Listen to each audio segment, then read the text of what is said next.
ang atong gabay, no, nga kita makabungat siya nagalamdag kanato aron makasulti sa atong tuyo ngadto sa Dios Amahan, na sa ang atong mensahe karon ni kagabion ani kita nagapadayon sa Efeso kapitulo 15 paingon sa 20, no, apan sa dili pa gihangyan akong tanan sa pagampo na kita mga igsoon.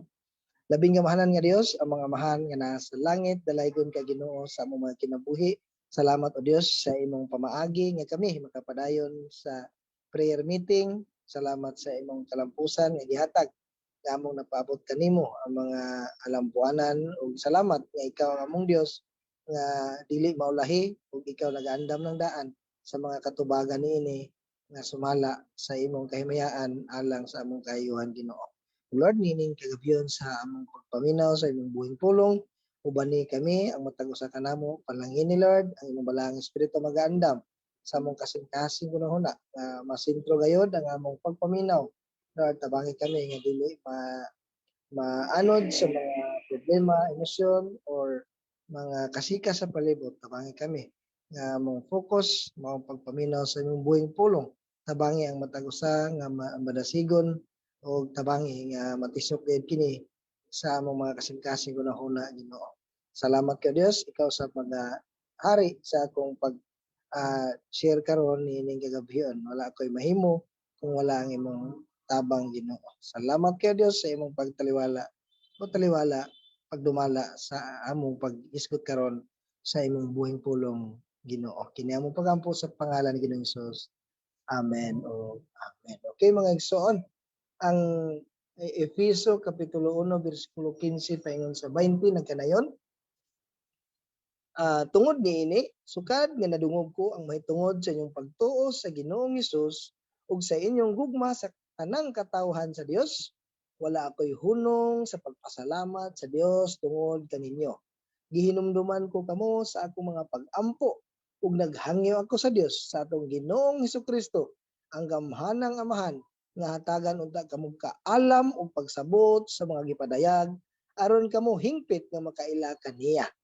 Naghangyo usab ako nga malamdagan unta ang inyong salabutan aron masayod kamo unsa ang paglaom nga alang niini gitawag kamo ug aron masayran ninyo ang kadagaya sa mga panalangin nga gisaad niya sa iyang balaang katawhan.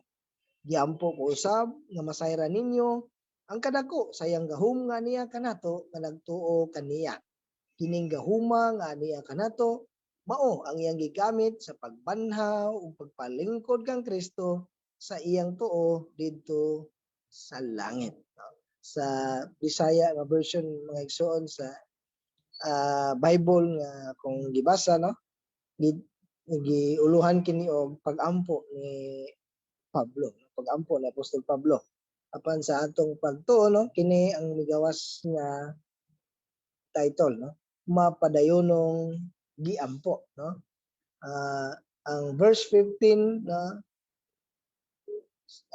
tungod ni sukad nga nadungog ni Pablo ang mahitungod sa pagtuo sa katawhan sa Efeso, mahitungod kay Ginoong Hesus. Didto nadungog niya na balaan niya ang ilang gugma sa katawhan sa Dios. Namuhat sila, no, sukad nga nadungog kadto ni Pablo ang ilang pagtuo kang Ginoong Hesus, no, kay kining sulata sulat man ngadto alang sa katawhan sa Efeso nga matinumanon sa Dios, nagmatinumanon sa Dios, no. Ang Efeso 1:13 pagkadungog nila sa maayong balita, mituo sila tinud-anay nga nagtuo kang Kristo Hesus og nagresulta sa ilang paghigugma sa Dios o paghigugma nila sa isig katao labi na sa mga magtotoo, no. Ang Dios mao'y unang nahigugma, no, og ang tao ni response sa paghigugma og niawas ang gugma ngadto sa isig katao labi na sa isig ka Kristohano, no. Na kita nga nagtuo sa Dios kang Kristo Hesus nakadawat sa balaang espiritu mao kana ang pasiuna partial, no, ug uban sa iyang gasa nga gugma, di ba? Ang gasa sa balaang espiritu love, peace, joy, di ba, nahaang gugma. So mao kana nga gugma ang atong mapabati sa atong isig katawo labi na sa katawhan sa Dios. Ang Galasya 6:10 no, nagkanayon busa samtang may kahigayunan kita, buhaton tang maayo ngadto sa tanang mga tao labi na gyud sa atong isig ka pagtotoo. Wala na ang pagtuo kang Kristo nagresulta sa maayong buhat labi na sa pagigugma sa isig katawo. Ni overflow ni awas ang gugma sa Dios no, sa mga tao nga nagtuo kang Kristo Jesus no. Diha may balan ang mga tinun-an ni Kristo Jesus. No? Sa iyang pulong nagkanayon, Juan 3:75, kung maghigugma ay kamo, mahibalo ang tanan nga kamo akong mga tinun-an. No? Klaro kayo no, nga makita na dungog ni Pablo unsa. Wa gyud siya pagduha-duha nga nakita niya, nadungog niya ang mga maayong panalangin sa mga Kristohanon. Ang ilang pagpakita sa gugma, pagtabang sa isig ka Kristohanon. Di ba sa atong niagi nga pagtuon, all spiritual blessings maangkon tungod sa pagtuo kang Kristo Jesus, no? Ang paghigugma kaniya nagresulta sa pagtabang sa uban, no? Munay faith in the Lord Jesus nga nag-exist, no? Buhi gayud, no? Bisan ang Ginoo dili makita apan sa ilang pagkinabuhi, sa ilang kinahiyahan, nilihukan, no? Makita nga naa ang Ginoo nag-uban, no? Murabag sa atong illustration, no? Nga kung adunay bata nga puwerte gyud nga liwata sa iyang amahan, no? Bisan wala man diha iyang amahan, no? Makaingon gyud mga tao, puwerte gyud liwata aning bataa no? Sa iyang amahan bisag wala siya diha, no? Sa mga igsoon, mapadayunong giampo ni Pablo una nga punto bisan nga nagbunga na no, kay kining sulata giingon ni Apostol Pablo nga sulat kini ngadto sa mga taga-Efeso nga matinumanon kang Kristo, no? Matinumanon kang Kristo gani niingon si Pablo nga walay hunong ang iyang pagpasalamat, no? Ang verse 16, wala ako'y hunong sa pagpasalamat sa Dios tungod kaninyo. Gihinumduman ko kamo sa ako mga pag-ampo. So grabe ang pasalamat ni Apostol Pablo nga nagbunga ang mga katawhan dito sa Efeso. Apan bisan pa nga nagbunga na mapadayonon gyapon niyang ampo, no? Ginumduman ko kamo sa ako mga pag-ampo ug naghangyo ako. Sa verse 18 ug naghangyo ako. Napugid sa 19 giampo ko usab, no? So grabe gyud nga kalipay, no? Ni Apostol Pablo, no? Ang usa ka alagad kung magbunga ang iyang sakripisyo uban sa gahom ug kusog sa Dios kay atong mga sakripisyo mga igsoon isip alagad sa Dios, no? Dili man gyud atong kusog, no? Malipay man gani ta kung magbunga, no? Labaw pod ang bation sa Dios kung magbunga ang sakripisyo nga gibuhat ni Kristo Jesus dito sa cross, diha sa mga kinabuhi sa mga magtotoo. Una si Pablo, wala ako'y hunong sa pagpasalamat sa Dios. No? Nagpasalamat siya, gihinumduman niya, o giampo. So, di ba, maghatag nagkaymayaan sa Ginoo. No? Ang pagpasalamat, ang paghinumdum sa kaayo sa Ginoo, sa kinabuhi sa mga tao, labi na gyud giampo, no? Tungod sa ilang pagtuo kang Ginoong Hesus, no? Nahimo silang matinud-anon, nahimo silang mahigugmaon, ngalagad sa Dios, ngalagad sa isig katao. Mo nang espirituhanong blessing nga niabot na dawat nila og ilang napasinati usab sa uban. So mapadayonon nga giampo ni Pablo bisan nagbunga na og sa ikaduha nga punto aron mas magmabungahon pa, no? Kabahin sila sa prayer items, no? Para sa atong prayer meeting na prayer items, no? Manitong yampo sa atong mga kaigsunan, no? Sa yampo na to atong church, no? Sa nahimong prayer items, no? Para mas magmabungahon pa, mas mutubo pa, mas magmatinumanon pa, mas mamuhat pa ang Dios diha sa iyang pulong, diha sa kinabuhi sa mga katawhan aron malig-on sa mga pagsulay, aron malikay sa mga tentasyon, no? Kay wa may maing laki na to, no? May pwede nga magpa-hiro-hiro, lig-on na to, no? Ang giyon sa unang Korinto 10:12 ang naghuna-una nga siya lig-on, magbantay nga dili mapukan. Munang aron makasigwakod ta na kinahanglan nga magginampuay. Prayer verse 17, ang prayer ni Pablo, humatagan sila kaalam ug pagsabot sa pulong sa Dios. Nga naman unsa iyang tumong aron hingpit nga mailhan ang Dios ug ang iyang pagkasiya. Unsa siya kagamanan, unsa siya ka maluluyon, iyang grasya, naghingapin, puno siya sa gugmang, walay paglupat, iyang kabuutan, ang iyang kabalaan, no? Hatagan unta sila kaalam pagsabot, no? Nagmatinumano na sila sa Dios, nagbunga na apan para mas magmabungahon pag yun, gihinumduman ni Pablo, giapil niya sa prayer, no? Aron mas mailhan pa ang Dios, no? Ang atong illustration na mga igso, no? Saan na to pag ila-ila ang tao, no? Siguro mga tanahan ta sa info, kulang ra, mas mailhan nato masuod kung mugahin gitag panahon, no? Sabayan ubanan unsa gid ni siya nga pagkatao hangtod nga mailhan nimo. Una ang tao mas mailhan nato kung makauban nato. Unang kanang sa tong programa sa TV nga The Reality TV show, no? Bahay ni Kuya, no? Primero magpa-impress pa sila sa ilang mga di pa mao nga mga kinaiya ang manggawas, pero tungod sa mga pagsulay dito sa sulod, no? manggawas ang ilang mga kinaiya, mailhan ang ilang pagkasila, no? Diha nato mailhan na the same with God, no?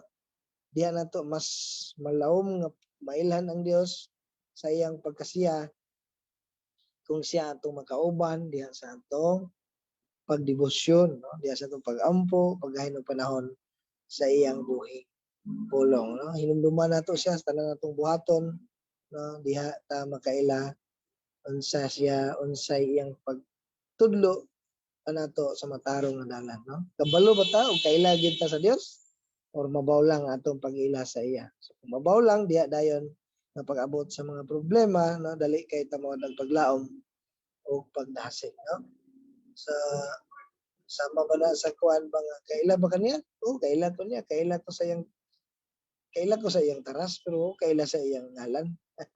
Na wala gid nimo siya hingpit nga nailan. So muna nga atong pagdasig nagahinan natong panahon ang Dios sa kanunay na aron mas mailhan nato siya na kanunay ta mangayo sa kaalam aron siya mamuhat og talagsaon sa atong mga kinabuhi. Diya nato mailhan anam-anam ang iyang pagkasiya, ang iyang pagkamapinanggaon, no? Ang iyang comfort ug ang iyang unsay ang kahimutan, no? Ikaduha nga ampo ni Pablo nga bisan sila nagbunga na aron mas magmabungahon pa yun, ang ikaduhang ampo ni Pablo nga malamdagan sila. Ano man, aron masayod sa dakong paglaom, kadagaya sa panalangin, buhing paglaom, no? Kasaligan ang Dios sa Dios nato nga atong pundasyon sa atong paglaom, dili ta pakaulawan niya nga paglaom. Dili ta ipahiya, no? Kana nga paglaom, sama nga paglaom nga gihawiran sa atong mga bayani sa pagtuo na sa Hebrews 11, no? Roma 5:5 dili gayud kita pakyason ining paglauma kay gibubo man sa Dios ang iyang gugma sulod sa atong mga kasing-kasing pinaagi sa Espiritu Santo nga gasa sa Dios kanato. Roma 15:13 ang Dios sa tinubdan sa paglaom magpuno unta kaninyo sa tanang kalipay ug pakigdait pinaagi sa inyong pagtuo kaniya aron magpadayon pagtubo ang inyong paglaom pinaagi sa gahom sa Espiritu Santo sa prayer gyapon ni Pablo, no? Paglaom nga nagalantaw sa ugma, no? Kay kung ang paglaom ato nang makita nato karon so dili na matawag nga paglaom. Kay Roma 8:24 lauman pa ba diay ang nakita na. Verse 25 kung mulaom kita sa wala nato nakita magpaabot kita nga mapailo pa. So lalom gayud nga kasiguruhan ug lig-on nga pasalig nga maabot kay kana, no? Pero diha lang nato na makaplagan kay ang nagsaad sa ato. Dios nga matinud-anon, matinumanon sa iyang saad ug dili gid siya mamakak. Amen mga igsoon. Sama sa illustration nga nagsalig ba gid ko nimo ha sa atong sabot, no? Ayaw bigid ko pakaulawi. Nakataya bigid diha akong pangalan. Ang pangalan sa Dios ang nakataya, siya ang nagsaad, no? Siya Dios nga matinud-anon, no? diha nakaangkla ang atong paglaom, no? Na lig-on nato masagubang, no? Ang Salmo 62:5, Dios lamang akong gisaligan ug kaniya lamang ako naglaom. Sa verse 6, siya lamang ang nalipod ug nagluwas kanako. Siya ang akong panalipod ug dili gayod ako matarong. Daghan kayo, no? Mga makahatag na itong pagdasig, paglaom, nga magkinaunsa man. Basta Dios ang atong gisandigan, dili ta basta-basta mapukan sa mga suliran. Salmo 33:21-22, malipayon kita tungod kaniya, kay misalig kita sa balaan niya ngalan. Ginoo, maguban unta kanamo ang imong gugma nga walay paglubad, kay ikaw man ang among paglaom. So daghan kayo, labi na ang kaning Salmo 146:5, bulahan ang tao nga nagsalig sa Dios ni Jacob ug naglaom diha sa Ginoo ngayang Dios nga mo'y nagbuhat sa langit ug sa yuta ug dagat sa tanan nga naa nini. Mutuman siya kanunay sa iyang sa grabe ang atong Dios, sa atong gilauman, no? Siya naghani, siya nabuhat man ganin niya ang langit, yuta, dagat ug ang tanan. Unsa pa ang iyang gisaad nga iyang buhaton kanato. No? So kana mga igsoon, dili kita pakaulawan niya na nga paglaom. Mo na gusto prayer ni Pablo aron sila mas mulambo pagyud, no? Na aron mas magmabungahon pagyud. Ang Isaiah 49:23, unya makaila kamo nga ako mao ang Ginoo, katong misalig kanako dili gayod maulawan, no? Kana ang atong gidahom saligan o magpaabot ta na malaumon, malahutayon, no? Muna ang iyang prayer, hingpit nga mailahan ang Dios. Ikaduha, aron masayod sa dakong paglaom. Ug ikatulo, masayran ang kadako sa iyang gahom nga aniya kanato. Unsa na nga gahom nga iyang gigamit sa pagbanhaw, pagpalingkod kang Kristo didto sa tuo sa Dios didto sa langit, no? Muna kasagaran nato malimtan ang balahang espiritu na man nato napay gahom. Ato lang ampo mangayo kinasing-kasing talay, no? Tungod kay kulang atong pagtuo, munang sa prayer ni Pablo, nagapadayon siya o nagampo, nga bisan nagmabungahon na sila, nagapadayon siya sa pagampo, apil niya sa prayer items, no? Aron mas magmabungahon pagyud, no? Kita paningkamutan pa man ginatong solusyon, no? Malimot ta nga naa ang Dios magagiya, magalamdag, magatabang, maghatag kusog aron kita maka-overcome sa atong mga naagian, mga suliran, no? Ang gahom mo ang balahang espiritu, no? Munang imposible kayo sa atong pagkakristahanon, sa atong pagministry, ang atong madungog kanunay sa atong senior pastor, nga imposible nga ma-burn out ta sa ministry or imposible nga ma-burn out ta sa atong pagkakristahanon, no? Kana nga prayer ni Pablo nagpakita sa labing dakong tinguha usab sa Dios sa matag Kristohanon, no? Muna gyud ang kabubuton sa Dios. Nagampo siya nga ang Espiritu Santo mamuhat pa sa mas dako ug mas gamahanan diha sa atong mga kinabuhi. Mas makailat kang Kristo, makaibalo ta sa kabubuton sa Dios, mas mugahom siya sa atong mga buluhaton, labi na sa mga evangelistic effort nato mga igsoon, no? Nga atong masayran ang kadako sa gahom nga niya kanato. Espirituhanong gahom, kalig-on ug katakos, makabuntog sa kaaway, makabuntog sa sala, epektibong makasangyaw, no? Magputli, maghinlo, no? Kanato ang maghatabang kanato nga maandam sa pagsunod sa kabuton sa Dios, no? Ang dili hitopngan nga dakong gahom sa Dios, nagtabang kanato sa pagtubo, pagpag-o, paghigugma sa uban, no?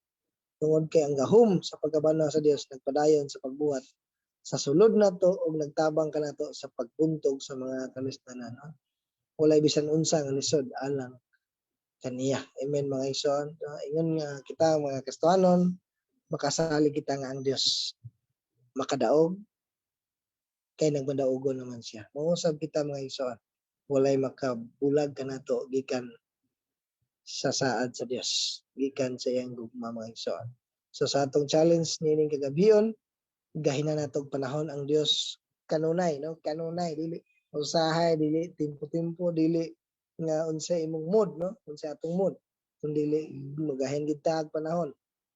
Masugot sa dili kinahanglan isip Kristohanon naamang gayud ang kauhaw sa presensya sa Dios tungod kay ang Balaang Espiritu naaman kanato dili nato himuon nga masubo ang Balaang Espiritu magahinta karon panahon sa Dios o atong hinumduman i-include sa prayer ang mga nakapalibot kanato ug katong mga na-bless sa atong kinabuhi nagmabungahon na sama sa gibuhat ni Pablo nga wala niya kalimti kanunay siya nagpasalamat sa Dios na walay hunong ang iyang pagpasalamat iyang giapil sa mga pag-ampo aron mas magmabungahon pa aron mas daghan pang kalag ang masangyawan. Amen mga igsoon. Sa daghan pang kalag ang mag-guide padulong ngadto sa kahimayaan sa Dios. Sa atong conclusion ni kagabion,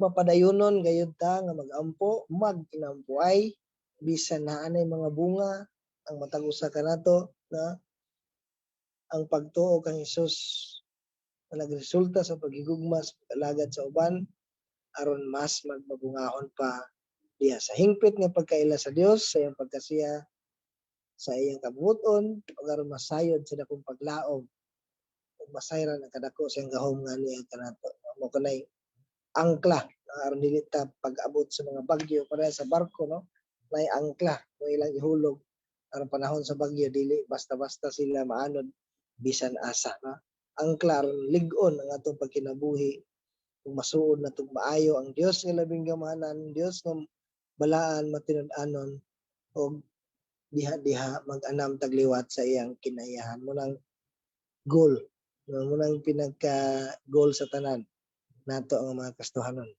muliwat sa kinayahan ni Kristo Christ likeness so kana lang mga igsoon o dalay ko ng Dios amen mga igsoon so magampota labing gamahanan nga Dios among amahan nga nasa langit daghan kay salamat sa mubo apan undanon nga pulong nga gikan kanimo Ginoo imong giginhawaan salamat Lord sa imong pagpaabot kanamo Ginoo salamat sa tabang sa Balaang Espiritu magpadayon ka Lord mamuhat nga ang pulong nga among nadungog dili kini molabay nga kawang mamuhat kini sa among mga paghinagbo sa kinabuhi nga kini Lord maghatag kanamo og kadasig ug kalig-on nga dili basta-basta matayog sa mga pagsulay sa kinabuhi kung naa may mga kaigsunan nga sinati og mga dagko nga mga suliran Lord among pag-ampo man kini dako og katabang dako og kahupayan kung kinsa ikaw nga among Dios nga